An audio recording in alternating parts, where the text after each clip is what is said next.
Wonderful thing about today is I have my sunshine here helping for future reference on the Peruvian chicken marinade. So we need a 1/3 cup of oil, please. All right, so next up is going to be vinegar. You can use white vinegar. I like to use a mix of the rice and the white. So you can mix it, doesn't matter what proration. You want actually quite a bit, 1/2 cup.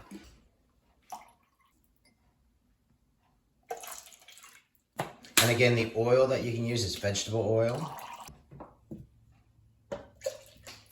And the amazing thing here, instead of salt, we're going to be using soy sauce. So 1/2 cup of soy sauce in each mixture. Again, this is a heck of a lot. You have bought a utility turkey that you are going to be cooking later. And so this is equivalent for probably a turkey and a chicken. We're just going to be making this in a large proportion.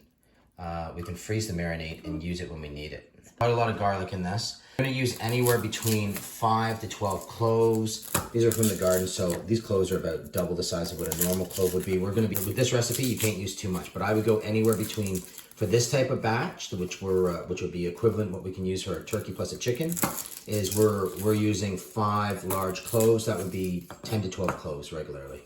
So as we're blending anyways, you only have to rough chop these garlic. So pick up a garlic, cut in like 4s, quarter the garlic. The blender's gonna be doing the rest. Boom, put it aside. And then after you chop it, just throw the garlic into the liquid until you're ready to blend. Okay, so now we're gonna mix the dry ingredients. We already have 1/2 cup of cumin. So now what we're gonna need is 3 rounded tablespoons of paprika.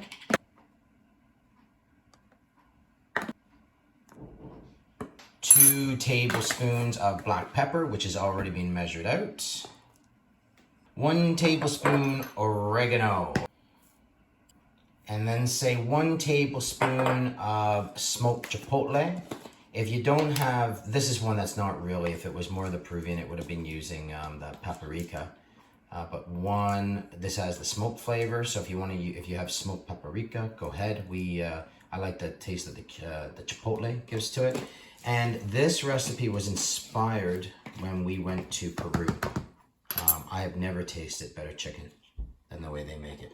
So where this is a specialty for us, this is like any day of the week when you go over there. Okay, so now all we're going to do is we're going to mix the wet and the dry in a blender. And then what you can also do if you're making a large quantity, you can simply freeze. We're simply going to take the liquid and then pour in our spice sand art and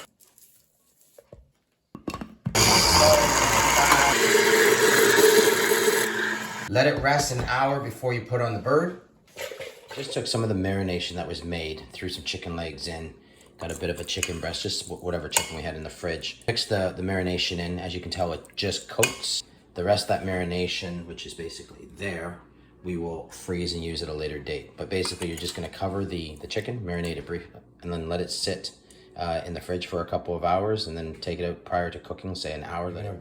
Cook it in the oven, 400 to 425 for 45 minutes. So again, between 400 and 45 degrees Fahrenheit, 45 minutes in the oven. Do not forget to put salt, well seasoned with salt before cooking on all sides. Now, besides the oven, this is ideal to do a barbecue, especially a charcoal barbecue. And there's the Peruvian chicken. Enjoy. All right, so if you got some chicken that you've just recently purchased, marinate it, the chicken, and then stick in the freezer. And just one important thing before you cook it in the oven, make sure you apply some salt. Sea salt, table salt, doesn't matter. Sprinkle some salt on it before you cook it in the oven or put it on the barbecue.